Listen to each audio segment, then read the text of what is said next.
It gives you unity, particularly if everyone knows the music, if everyone knows the words.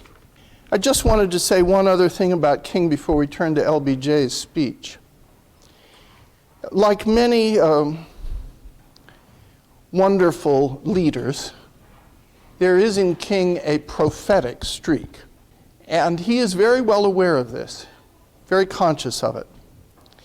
At Memphis, during the sanitation workers' strike in 1968, one of the last things that King says are, "I've been to the mountaintop." I, meaning himself. There's no we here. He's allowed me to go to the mountaintop, and I've looked over and seen the promised land.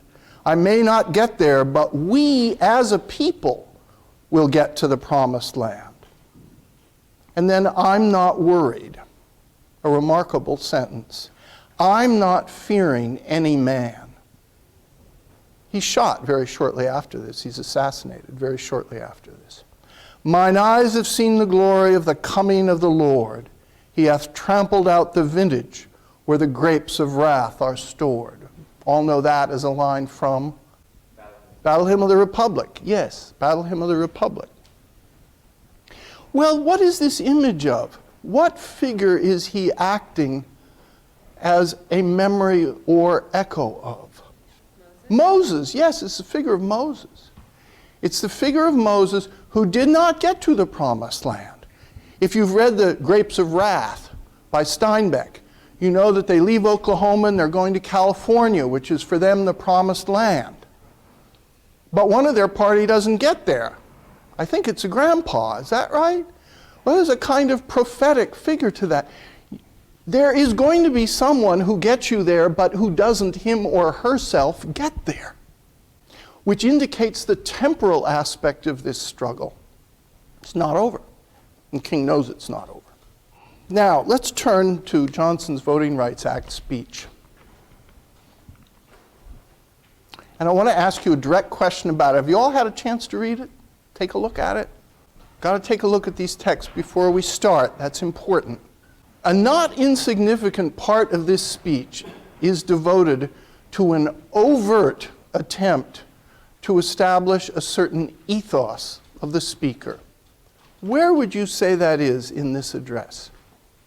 What elements of this address is it in which Johnson is self-consciously concerned with presenting himself as an ethical individual involved in this whole matter?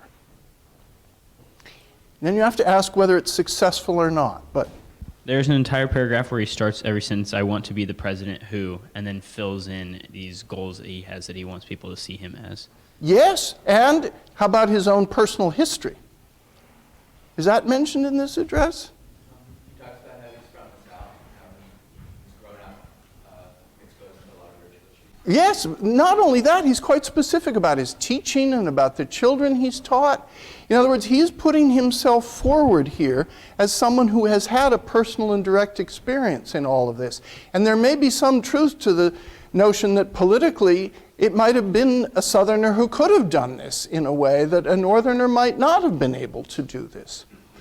Johnson was also pretty good at twisting arms and making deals.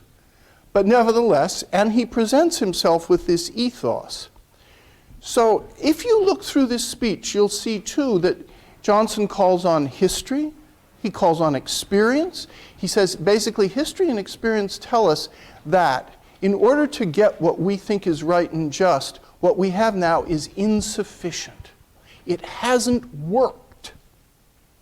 And he's saying that's obvious. So if it hasn't worked, what is needed? This bill is needed. This law is needed. He's got to convince people that what's on the books is not sufficient.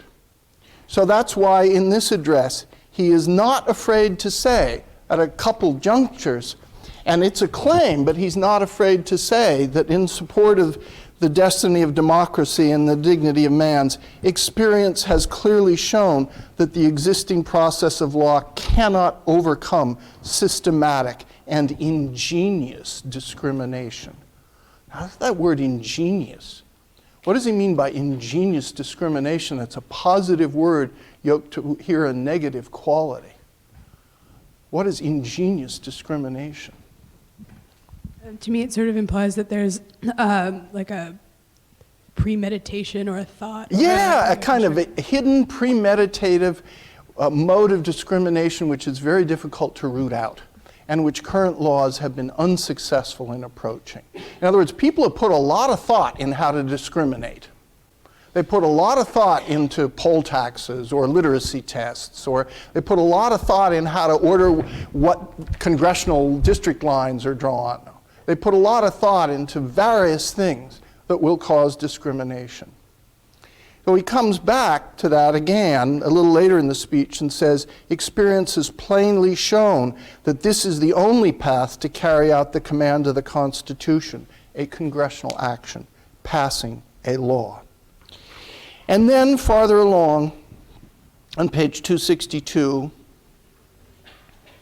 after what I consider to be a kind of counter-argument, where he says, this is no moral issue, there is no issue of states' rights, there's no constitutional issue here. These are all statements of opposition to the arguments that have been raised about not passing this law.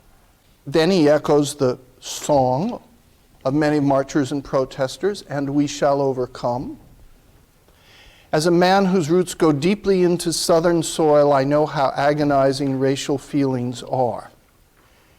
Then he says, I want to be the president who educated young children to the wonders of the world. But this is after he talks about his first job. It was a college teacher in Cotulla, Texas, in a small Mexican-American school. Few of them could speak English, and I couldn't speak much Spanish.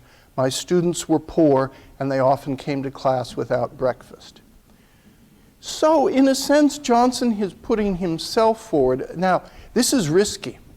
I warn you, it's risky to put yourself forward as an example. Johnson may be more safely doing it here. Why? Because he really knows this legislation by this time is sort of in the bag, and it's going to happen. And he can say this. So it's a risky proposition to say I and my and put that forward.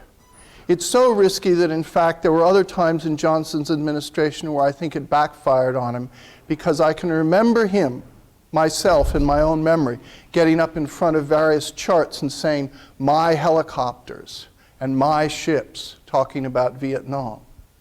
And it was a somewhat sad history as the country got deeper and deeper into Vietnam, with a president describing all of this, with more and more individuals going to Vietnam, many of them from the lower socioeconomic groups. One of the reasons why King was opposed to the Vietnam War, because you go to that memorial in Washington, D.C., and you read those names, and you know that a lot of those people had no college education and no college deferment, and a lot of them were people of color, and a lot of them didn't have very much money. It's certainly not true of all of them, but certainly true of a lot of them, despite the fact there was a draft. Because of deferments, because of other reasons, so on. So it's a tricky proposition to put himself forward, but he does put himself forward. This is, in a way, an important punctuation mark for the entire civil rights movement. Not to say that it has ended. I don't think in this country struggles like that really ever end. I honestly don't.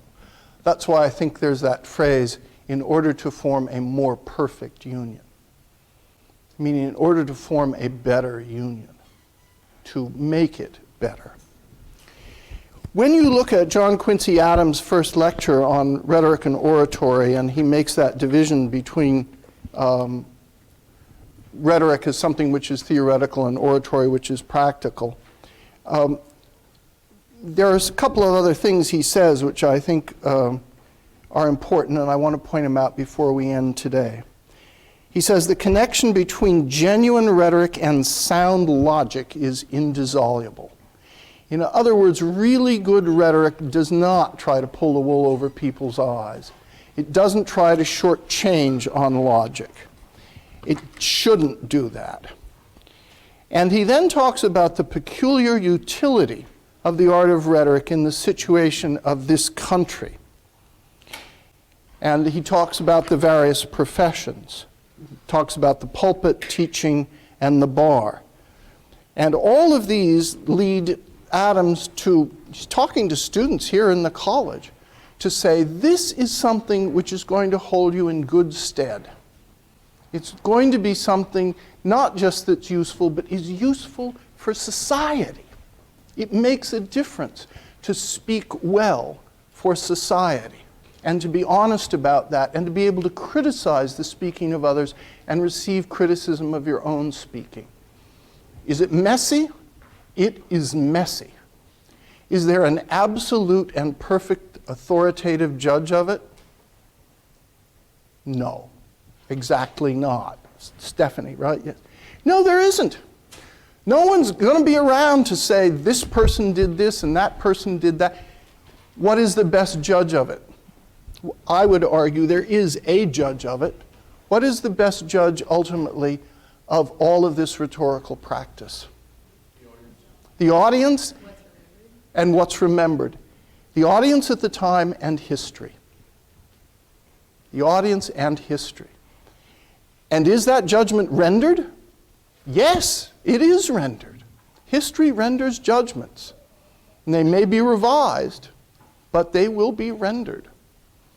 And so as we look back on some of the things we studied here in part 1, we see that those individuals have had a judgment of history in part rendered on them. And many of them, I would argue, those we've been looking at in this unit, were successful. And I would further argue that they were successful because they were courageous, they had a certain sense of virtue, and yes, because they did study rhetoric and cared about it.